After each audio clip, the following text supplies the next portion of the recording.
नि सा गा पनि पनि गा पा पद पद गा नि ध सा नि सा गा पनि पनि गा पा पद पद गा नि ध सा ही गाथा अस्तित्वाची शौर्याची पराक्रमाची ही गाथा अस्तित्वाची शौर्याची पराक्रमाची या मातीमधल्या कणाकणातील मौल्यवान रत्नांची या मातीमधल्या कणाकणातील मौल्यवान रत्नांची कर्तृत्व इथे गगनाला भिडे परिमोल जाणून ठेवू व्यक्तिविशेष नमस्कार, तुम्ही ऐकत आहात radio MPSC Guru spreading the knowledge powered by Spectrum Academy. मी आहे आरजे नेहा तुमच्या सोबत आणि आजच्या व्यक्तिविशेषच्या कार्यक्रमामध्ये उमाजी नाईक यांच्याबद्दल आपण माहिती जाणून घेणार आहोत. उमाजी नाईक यांचा जन्म 7 सप्टेंबर 1791 साली झाला होता. हे भारताला स्वातंत्र्य मिळवून देण्यासाठी ब्रिटिश विरुद्ध लढणारे महाराष्ट्रातील एक आद्य क्रांतिकारक होते. उमाजी नाईक यांचा जन्म रामोशी बेरड समाजात लक्ष्मीबाई व दादोजी खोमणे यांच्या पोटी पुणे जिल्ह्यातील भिवडी येथे झाला. उमाजींचे कुटुंब पुरंदर किल्ल्याच्या संरक्षणाची जबाबदारी पार पाडत होते. त्यामुळेच त्यांना नाईक ही पदवी मिळाली होती. उमाजी जन्मापासूनच हुशार, चंचल, शरीराने धडधाकट आणि करारी होता. त्याने पारंपरिक रामोशी हेर कला लवकरच आत्मसात केली.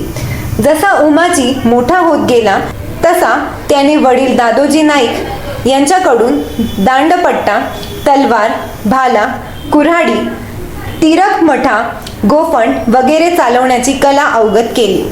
या काळात इंग्रजांनी हिंदुस्थानात आपली सत्ता स्थापन करण्यास सुरुवात केली होती. हळूहळू मराठी मुलूक जिंकत त्यांनी पुणे ताब्यात घेतला. इसवी सन 1803 मध्ये पुण्यात दुसरा बाजीराव पेशव्यास स्थानापन्न केले आणि त्याने इंग्रजांचा पाल्य म्हणून काम सुरू केले.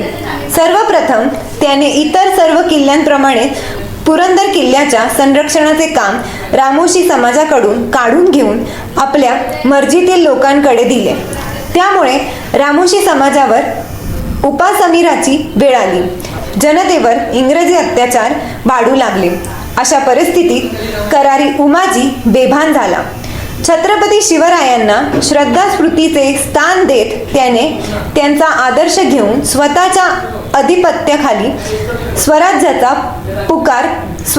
पुकार करत माझ्या देशावर परकीयांना राज्य करू देणार नाही असं पण करत विठूजी नाईक, कृष्णा नाईक, खुशबा रामोशी, बाबू सोलस्कर यांना बरोबर घेऊन कुलदैवत जेजुरीच्या श्री खंडोबारायाला भंडारा उधळत शपथ घेतली व इंग्रजांविरुद्ध पहिल्या बंडाची गर्जना केली. उमाजी नाईक यांनी इंग्रज, सावकार, मोठे वतनदार अशा लोकांना लुटून गोरगरिबांना आर्थिक मदत करण्यास सुरुवात केली. कोणत्याही स्त्रीवर अत्याचार, अन्याय झाल्यास भावासारखा धावून जाऊ लागला. इंग्रजांना त्रास दिल्यामुळे उमाजीला सरकारने इसवी सन 1898 साली 1 वर्ष तुरुंगवासाची शिक्षा झाली. परंतु तो काळ सत्कारणी लावत तो त्या काळात लिहिणे वाचणे शिकला आणि सुटल्यानंतर इंग्रजांविरुद्ध त्याचा कारवाया आणखीन वाढला. उमाजी देशासाठी लढत असल्याने जनताही त्याला साथ देऊ लागली आणि इंग्रज मेटाकुटीला आले. उमाजीला पकडण्यासाठी इंग्रज अधिकारी मॅकिंटॉश याने सासवड पुरंदरच्या मामलेदारास फरमान सोडले. मामलेदार इंग्रजी सैन्य घेऊन पुरंदरच्या पश्चिमेकडे एका खेड्यात गेला व तिथे त्यांच्यात व उमाजींच्या सैन्यात युद्ध झाले आणि इंग्रजांना पराभव स्वीकारावा लागला. उमाजीने 5 इंग्रज सैनिकांची मुंडकी कापून मामलेदाराकडे पाठवली. त्यामुळे इंग्रज चांगलेच धास्तावले. उमाजींचे सैन्य डोंगरात टोळ्या करून राहत असे. एका टोलीत जवळजवळ 5000 सैनिक होते. 1824 साली उमाजीने भाबुड्री येथील इंग्रज खजिना लुटून तो देवळाच्या देखभालासाठी जनतेला वाटला होता. 30 नोव्हेंबर 1827ला इंग्रजांना त्याने ठणकावून सांगितले की आज हे बंड असले तरी असे हजारो बंड सातपुड्यापासून सह्याद्रीपर्यंत उठतील व तुम्हास जेरीस आणतील. फक्त इशारा देऊन न थांबता त्याने इंग्रजांना सळो की पळो करून सोडले. 21 डिसेंबर 1830ला उमाजींनी आपला पाठलाग करणाऱ्या इंग्रज अधिकारी बॉईड आणि त्यांच्या सैन्याला मांढरदेवी गडावरून बंदुका गोफणी चालवून घायल करून परत पाठवले आणि काहीचे प्राण घेतले होते. उमाजीने 16 फेब्रुवारी 1831 रोजी इंग्रजी सत्तेविरुद्ध एक जाहीरनामा प्रसिद्ध केला.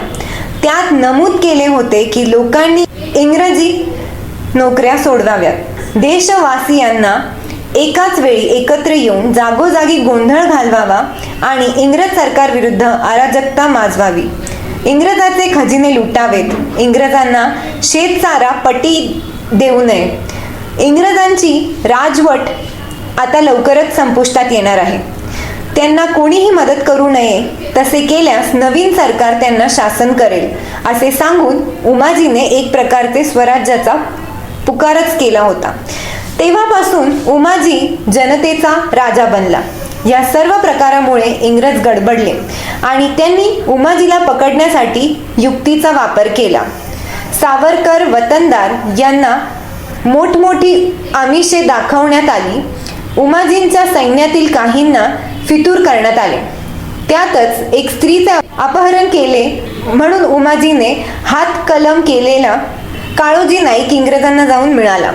इंग्रजांनी उमाजीची माहिती देणाऱ्यास 10,000 रुपये आणि 400 बिघे जमीन बक्षीस म्हणून देण्याची घोषणा केली. तसेच नाना चव्हाणही फितूर झाला. या दोघांनी उमाजींची सर्व गुप्त माहिती इंग्रजांना जाऊन दिली. 15 डिसेंबर 1831 रोजी भोर तालुक्यातील उतरोली या गावी रात्री बेसावध असताना उमाजीला इंग्रजांनी पकडले. पुण्यात मामलेदार कचेरीतील एका काळ्या खोलीत त्याला ठेवण्यात आले. अशा या खोलीत उमाजी असताना त्याला पकडणारा इंग्रज अधिकारी मॉकेंटॉस दररोज महिनाभर त्याची माहिती घेत होता. त्यानेच उमाजींची सर्व हकीकत लिहून ठेवली आहे. उमाजींवर देशद्रोहीचा खटला चालवण्यात आला आणि या नरवीर उमाजीस न्यायाधीश जेम्स टेलर यांनी दोषी ठरवून फाशीची शिक्षा सुनावली. देशासाठी फाशीवर जाणारा पहिला नरवीर उमाजी नाईक 3 फेब्रुवारी 1834ला पुण्याच्या खडकमाळ आळी येथील मामलेदार कचेरीत वयाच्या 43व्या वर्षी हसत हसत फासावर चढला. इतरांना दहशत भासावी म्हणून उमाजींचे प्रेत कचेरीच्या बाहेर पिंपळाच्या झाडाला 3 दिवस लटकवून ठेवले होते. उमाजींबरोबर इंग्रजांनी त्याचे साथीदार खुशबा नाईक आणि बापू सोळकर यांनाही फाशी दिली. अशा या धाडसी उमाजीनंतर तब्बल 13 वर्षांनी 1845ला क्रांतिकारक वासुदेव बळवंत फडके यांचा जन्म झाला. त्यांनी त्यानंतर 300 रामोशांबरोबर घेऊन बंड सुरू केले. त्यावेळी दौलती रामोशी हा त्या बंडचा सेनापती होता. त्यांचा लढा वर्षानुवर्ष प्रेरणा देत राहिला. तर हा होता आजचा व्यक्तिविशेष. असाच व्यक्तिविशेष आणि इतर व्यक्तींची माहिती घेऊन आम्ही पुन्हा तुमच्यासोबत परत येणार आहोत. तोपर्यंत ऐकत रहा radio MPSC Guru, spreading the knowledge, powered by Spectrum academy. And do not forget to subscribe our YouTube channel, that is Spectrum Academy, and do not forget to press the bell icon. Company सुरू केली होती.